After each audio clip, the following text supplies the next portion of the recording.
রংপুর বিভাগের উন্নয়ন না হলে বাকি 7টা বিভাগের লোক খুশি। এই কথাটা বলার একটা উদ্দেশ্য আছে। আমি গত 2 দিন আগে একটা ভিডিও আপলোড করি রংপুরের উন্নয়ন সম্পর্কে। রংপুরের উন্নয়ন পিছিয়ে আছে এই বিষয় নিয়ে কথা বলি।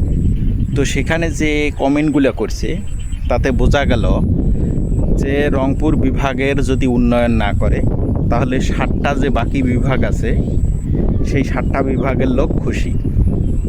সবাই না, সবাই তো খুশি হবে না, কারণ ভালো মন্দ মিলেই মানুষ আছে, মানে পছন্দ অপছন্দ মিলেই মানুষ আছে। তো তাতে যেটা বোঝা গেল ওই ভিডিওর কমেন্ট বক্স দেখে যেটা বুঝলাম যে বাকি যে 7টা বিভাগ আছে এই 7টা বিভাগের লোক আসলেই খুশি। তার মানে তারা চায় না যে রংপুর বিভাগের উন্নয়ন হোক। যদি তারা চাইতো তাহলে তারা পজিটিভ কমেন্ট করত। তারা যে কমেন্টগুলো করছে তাতে তাদের কথা অনুযায়ী বোঝা গেল যে রংপুরের মানুষ আসলে অনেক বড় পাপ করছে, অনেক বড় অন্যায় করছে। অনেক বড় অন্যায় না করলে তারা এরকম কমেন্ট করতো না, কারণ তারা যেটা বলতে চাচ্ছে বা বলিয়ে বোঝাচ্ছে যে রংপুরের মানুষের কেন উন্নয়নের দরকার।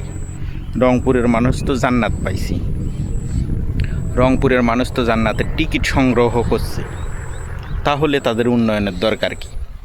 তার মানে এটা স্পষ্ট ক্লিয়ার যে বাংলাদেশের যে 8টা বিভাগ এর মধ্যে রংপুর বিভাগ একটা। রংপুর বিভাগ যদি বাদ যায় তাহলে বাকি থাকে আরও 7টা বিভাগ।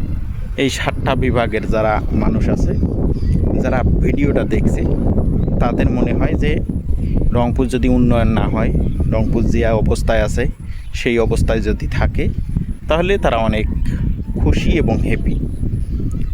কারণ কিছু কিছু ক্ষেত্রে কষ্ট লাগে যে আসলে বাংলাদেশের সব বিভাগ সব জেলাতে মোটামুটি ভালো একটা উন্নয়ন হয়েছে, কিন্তু আমাদের উত্তরবঙ্গে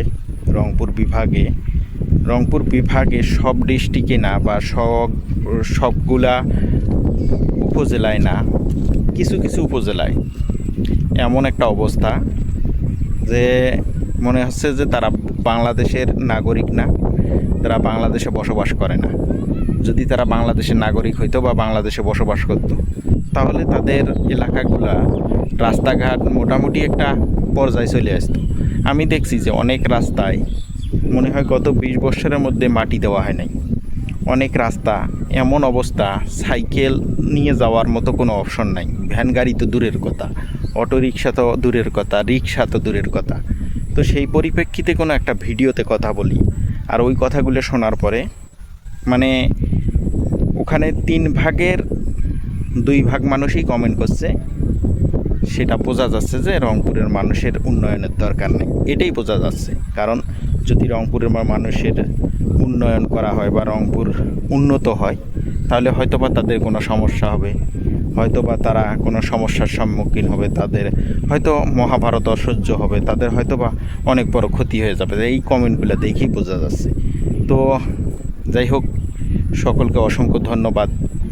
আপনাদের মনের ভাষাটা আমি বুঝতে পারছি বা আমরা বুঝতে পারলাম। এটাই হচ্ছে অনেক বড় চাওয়া এবং অনেক বড় পাওয়া। দরকার নেই আর কিছু করার।